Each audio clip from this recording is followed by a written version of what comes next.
जय जय श्री राधेश्याम। जय जय श्री जगन्नाथ।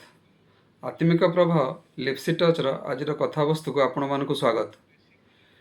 खूब बेसी भल पाई बसी निज ठारू अधिक गुरुत्व देउथिबा कौन भी व्यक्ति विशेष आम जिते सक्त धक्का खाई जाऊना दिन द्विपहरे खरा बेले आमको जुलुजुलिया पोक उड़ुथिबार दिशु था।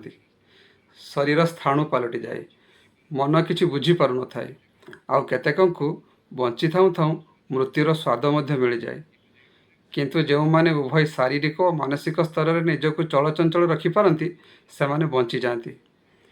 सेतेबेले पश्चातापर ग्लानि तो जीवन में प्रवेश करे, किंतु ताहा स्वागत योग्य।